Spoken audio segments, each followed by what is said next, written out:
Chemical ഫാക്ടറിയിലുണ്ടായ പൊട്ടിത്തെറിയിൽ മരണസംഖ്യ ഉയരുന്നു. 35 പേർ മരിച്ചു. ഇന്നലെ രാവിലെ സിഗാച്ചി കെമിക്കൽ ഫാക്ടറിയിലാണ് അപകടമുണ്ടായത്. പൊട്ടിത്തെറിയിൽ നിരവധി പേർക്ക് പരിക്കേറ്റു. ഫാക്ടറിയിലെ റിയാക്ടർ പൊട്ടിത്തെറിച്ചാണ് അപകടമുണ്ടായതെന്നാണ് റിപ്പോർട്ട്. MG മിഥുൻ വിവരങ്ങളുമായി. മിഥുൻ, ഇന്നലെ ആദ്യഘട്ടത്തിൽ 7-8 പേർ എന്നൊക്കെ പറഞ്ഞിരുന്നു. ഇപ്പോൾ ഇത് 35 പേർ മരിച്ച വിവരങ്ങളാണ്. ഇനിയും കൂടുതൽ പേർക്ക് ഗുരുതരമായി പരിക്കേറ്റിട്ടുണ്ടോ? മരണസംഖ്യ ഇനിയും ഉയരാൻ എത്രത്തോളം സാധ്യതയുണ്ട്? ശ്രീജ, മരണസംഖ്യ ഇനിയും ഉയരാനുള്ള സാഹചര്യം തന്നെയാണ് നിലനിൽക്കുന്നത്. കാരണം അനൌദ്യോഗിക റിപ്പോർട്ടുകൾ പ്രകാരം 50-ലധികം പേർക്ക് ജീവഹാനി സംഭവിച്ചതായിട്ടുള്ള റിപ്പോർട്ടുകൾ കൂടി ഈ ഒരു ഘട്ടത്തിൽ പുറത്തു വരുന്നുണ്ട്. ഔദ്യോഗിക സ്ഥിരീകരണം 34 പേർ മരിച്ചിരിക്കുന്നു എന്നുള്ളതാണ്. അതായത് 31 പേർ ഈ ജീവനോട് തന്നെ ഈ വെന്തു മരിച്ചു എന്നുള്ള അതിദാരുണമായ വാർത്തകൾ തന്നെയാണ് തെലങ്കാനയിൽ നിന്ന് പുറത്തു വരുന്നത്. 3 പേർ ആശുപത്രിയിൽ വെച്ചാണ് മരിച്ചിട്ടുള്ളത്. നിരവധി പേർ ചികിത്സയിൽ കഴിയുകയാണ്. ഇതിൽ നിരവധി പേരുടെ നില അതീവ ഗുരുതരമായി തുടരുന്നു എന്നുള്ള വിശദാംശങ്ങൾ കൂടി ഈ ഒരു ഘട്ടത്തിൽ പുറത്തു വരുന്നുണ്ട്. കാരണം ഈ സംഭവം ഉണ്ടാകുന്ന ഇന്നലെ രാവിലെ 8:30 കൂടിയാണ്.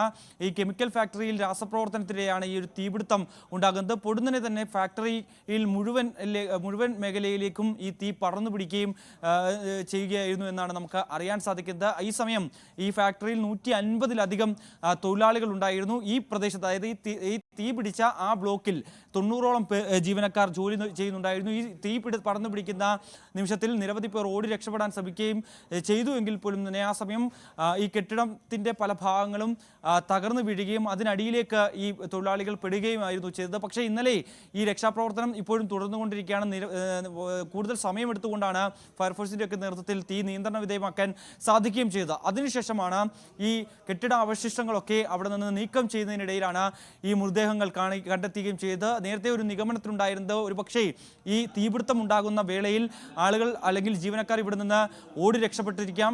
അതുകൊണ്ട് തന്നെ കൂടുതൽ പേർക്ക് അപകടമുണ്ടാകാനുള്ള സാധ്യതയില്ലായിരുന്നായിരുന്നു കണക്കുകൂട്ടിയതെങ്കിൽ പിന്നീട് കാര്യങ്ങൾ മാറിമറിയുകയായിരുന്നു. ഈ തീ നിയന്ത്രണ വിധേയമാക്കിയതിന് ശേഷമാണ് ഇത്രയും വലിയൊരു ദുരന്തമാണ് നടന്നതെന്നുള്ള റിപ്പോർട്ടുകൾ പുറത്തു വരുന്നത്. കാരണം അത്രത്തോളം മൃതദേഹങ്ങൾ ഈ അവശിഷ്ടങ്ങൾക്ക് ഇടയിൽ നിന്ന് കണ്ടു. പലരെയും ശരീരഭാഗങ്ങൾ കൂടുതൽ വെന്തുരുകിയ നിലയിലാണ് കണ്ടെത്തുകയും ചെയ്തത്.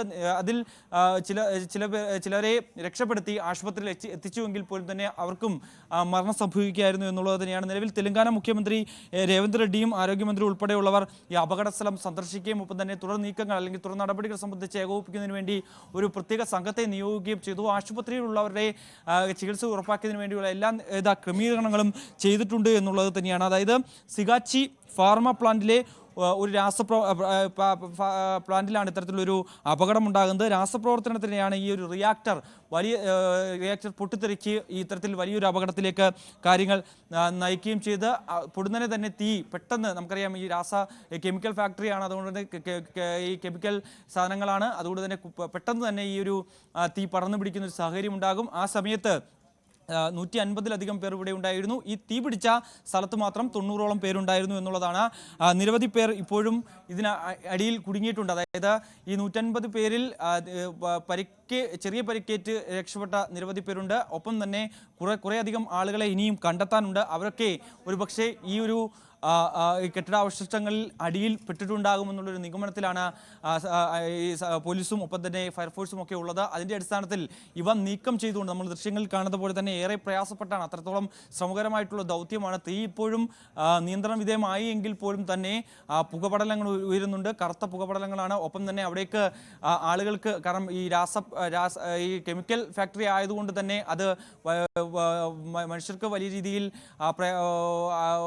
റിയാക്ട് ചെയ്യുന്ന തരത്തിലേക്കുള്ള സാധനങ്ങളൊക്കെ ആയതുകൊണ്ട് തന്നെ, അത്തരത്തിലുള്ള സാമഗ്രികളൊക്കെ ആയതുകൊണ്ട് തന്നെ ഈ രക്ഷാപ്രവർത്തനം അത് വലിയ വെല്ലുവിളിയാവുകയും ചെയ്യുന്നുണ്ട്. അതുകൊണ്ട് തന്നെ കൃത്യമായ മാനദണ്ഡങ്ങൾ പാലിച്ചുകൊണ്ട് തന്നെയാണ് ഈ ഒരു രക്ഷാപ്രവർത്തനം ഇപ്പോൾ പുരോഗമിക്കുകയും ചെയ്യുന്നത്. കറുത്ത പുക ആദ്യം ഈ സംഭവം ഉണ്ടാകുമ്പോൾ ഒരു കറുത്ത പുക ഉയരുന്നു. അതിനുശേഷം പൊടുന്നനെ ഒരു വലിയ ബ്ലാസ്റ്റ് അവിടെ സംഭവിക്കുകയായിരുന്നു. വലിയ ശബ്ദം കേട്ട് നാട്ടുകാർ, ആ സമയത്ത് ഈ പ്രദേശവാസികൾ, അതായത് ഈ ഫാക്ടറിക്ക് സമീപത്തായി ജനവാസ മേഖലയല്ല, അതിന് 1 കിലോമീറ്റർ പുറത്തോട്ട് മാറിയാണ് ജനവാസ മേഖലയായിട്ടുള്ളത്. അതുകൊണ്ട് തന്നെ വലിയൊരു ദുരന്തത്തിലേക്ക് കാര്യങ്ങൾ വന്നില്ല എന്നുള്ളത് തന്നെയാണ്. അത് ആശ്വാസകരമായിട്ടുള്ള വാർത്തയാണ്. പക്ഷേ നിലവിൽ അവിടെ നിന്ന് പുറത്തു വരുന്നതനുസരിച്ച് നിരവധി പേർക്ക് ജീവൻ നഷ്ടപ്പെടാനുള്ള സാഹചര്യം തന്നെയാണ്. മരണസംഖ്യ ഉയർന്നുകൊണ്ടിരിക്കുകയാണ്. നിലവിൽ 35 പേരുടെ മരണം ഔദ്യോഗികമായി സ്ഥിരീകരിച്ചിട്ടുണ്ട്. 50-ലധികം പേർക്ക് ജീവൻ നഷ്ടപ്പെട്ടതായിട്ടുള്ള അനൌദ്യോഗിക റിപ്പോർട്ടുകൾ കൂടി വരുന്നുണ്ട്. നിരവധി പേരെ ഇപ്പോൾ ഈ രക്ഷാപ്രവർത്തനത്തിനിടയിൽ ഈ കെട്ടിടാവശിഷ്ടങ്ങളിൽ നിന്നൊക്കെ നീക്കം ചെയ്ത് അവരെ ആശുപത്രിയിലേക്ക് മാറ്റുന്ന നടപടികളാണ് ഇപ്പോൾ പുരോഗമിക്കുന്നത്. അതിൽ പലരുടെയും ജീവൻ രക്ഷിക്കാനായില്ല എന്നുള്ള വളരെ